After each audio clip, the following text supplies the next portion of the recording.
Krishna Kumar Karwa joins us. Let's take our conversation forward and try and understand that what he makes of the current market setup. KK, good morning. Thank you for joining us. It's been 18 months and markets are pretty much jumping in the same place. The bulls would say that whatever could go wrong has gone wrong and markets have not fallen apart.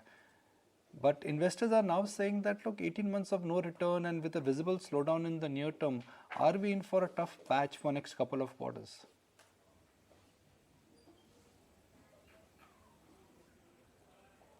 Good morning, Nikunj, and thank you for inviting me. Yeah, I think what we are going through is a proper reset. I think in terms of interest rates moving up, in terms of quantitative tightening, and there is a fundamental reset which is going in the market, and that is reflected in the stock prices. Thankfully, at least our markets at least are holding out and broadly saying maybe 5% from the top.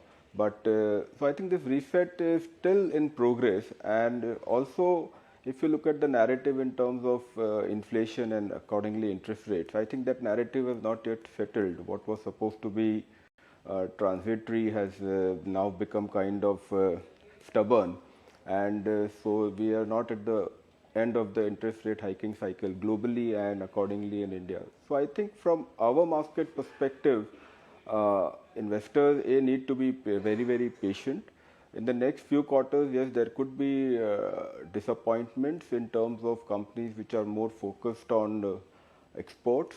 There could be some challenges also on domestic consumption stories. So wherever valuations are rich and growth doesn't justify, I think those companies or those stock prices would be still under pressure. But having said that, I think looks like investment versus capex. So I think the capex-oriented companies, consumption versus capex. So capex-oriented companies seem to be in a sweet spot as far as investor interest is concerned, and I would think so that they would continue to do well. So from a market standpoint and from a news standpoint, will it get bad before it gets better? And I'm referring to both the economic news, the earnings, and also the underlying stock prices.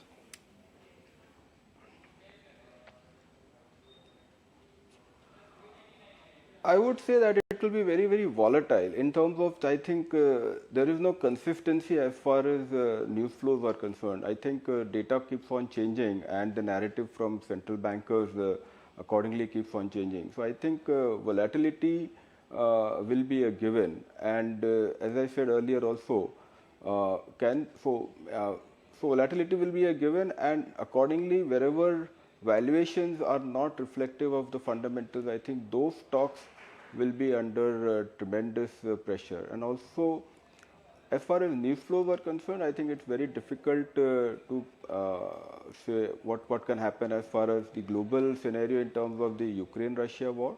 I think if some solutions are coming out of it, that could be a very big positive news.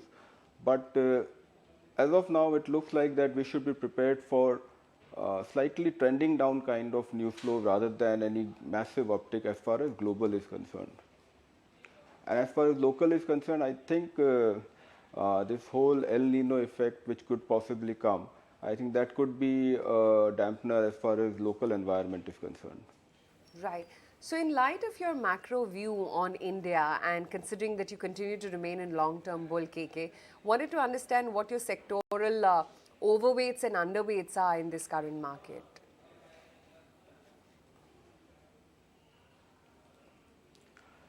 So I would look at it in two ways. I think one is that in a rising interest rate environment, we need to be very clear that are we getting into a reset as far as valuations per se are concerned.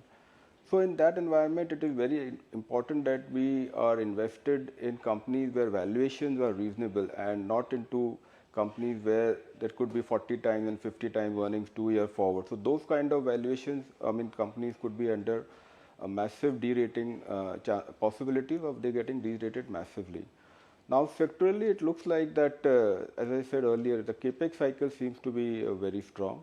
So companies, whether it is into power, whether it is EPC or manufacturing, etc. So that is one segment which will continue to deliver robust returns, including companies in EPC, cement, So that's one segment. And from a medium-term perspective, from a 3-year perspective, we believe that the whole manufacturing sector that has massive tailwinds as far as various government policies are concerned, as far as the whole China plus one, Europe plus one opportunity is concerned. So companies in that segment, they are going through a lot of capexes and they should deliver good returns. Yes, some of those companies in specialty chemicals, etc., have corrected, and maybe there could be some more sideways movement in many of these companies. But if investors are willing to invest from a 3 to 5 year perspective, I think the whole segment, including auto ancillaries, which are focused on exports, I think many of those companies will deliver very good returns. So this is one segment that you should be looking to add further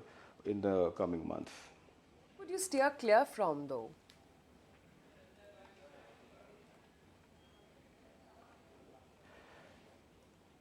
See, as I said, I think wherever there is valuations are expensive. Now, instead of going sector specific, I think it would be very important that on a bottoms up basis, we are very clear that we are not investing into richly valued companies or where the expectations of earnings coming 3 years, 4 years down the line. Those kind of companies that you should avoid. And from an immediate next 6 to 12 months perspective, looks like domestic consumption still seems to be under pressure, and many of the companies in that segment seems to be expensive. So maybe that is one segment that you should be very, very careful in investing. And yes, we have seen a decent amount of sideways movement happening in the banking stocks. So working wise, there is no challenges in most of the companies. It's about over ownership. So I think there we'll have to be very swiftly trading in and trading out of those stocks, because over ownership is massive in that segment. KK, does the kind of commentary that we've been getting from the new age tech companies now with respect to profitability, growing their businesses, reducing cash burn, inspire confidence?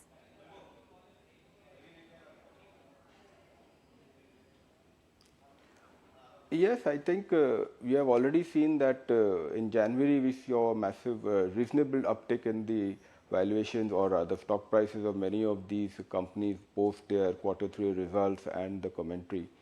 My sense is that post their full year results in March, which will come in April, I think the indications that they give in terms of how the order flows or order conversions are happening, that should help investors become more sanguine and more confident about these business prospects for these companies. So they are coming. I mean, the last 3 years have been very good for most of these companies in terms of growth. So growth, there is a definite slowdown which is expected, but then these are cash generating machines and they do well over the period. So my sense is that different high single digit returns is possible in many of these IT companies. Okay. You got a nice little rally in Adani stocks. You got a nice little rally which is coming back in some of the metal stocks today. Good comeback in some of the PSU banks.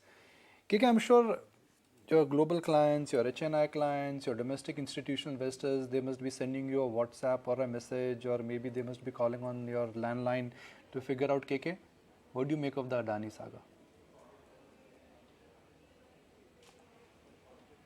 The Adani of stocks, the Adani saga, the impact of that on the companies.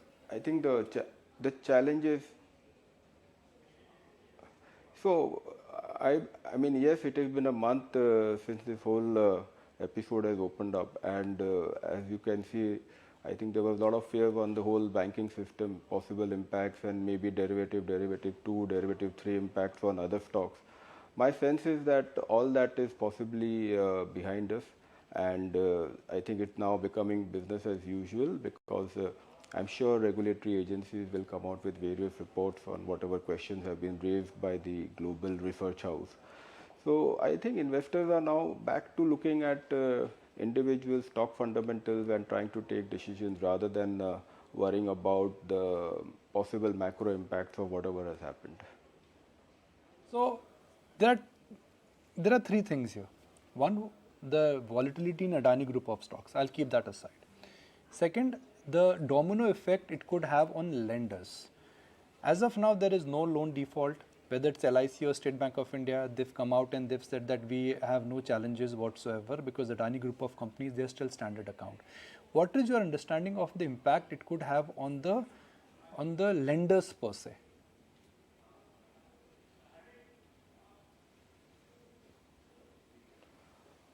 No, as you rightly said, I mean, there should not be any impact because I think all the lenders, if you look at the presentations also by the group, I think 70-80% of their borrowings is from global entities. So the local entities, the lending itself is very, very limited, and most of the businesses have sufficient cash flows to be able to service their obligations.